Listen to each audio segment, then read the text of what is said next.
Ang UV motor machine dito sa BDC ay ginagamit ng 6 na araw na may total na 2,743 pieces.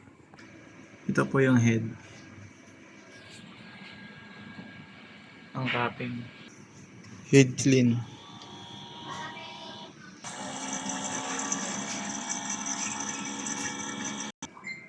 Punasan yung wiper after I clean. Nozzle check.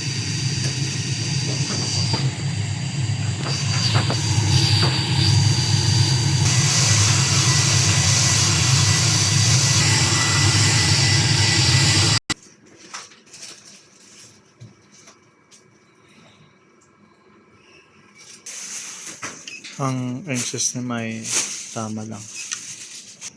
Ang waste tank, ang last disposal ay kakatapon lang. Ang ABR, andito naman po yung anyos namin, nasa tangke na po. Dito naman po yung anyos.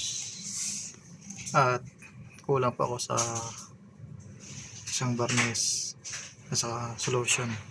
Ito naman po yung consumable monitoring. At wala pa akong nagamit.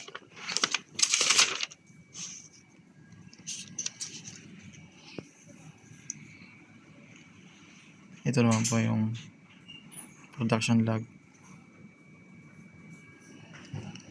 At ito naman po yung printer daily checklist. Updated naman po siya.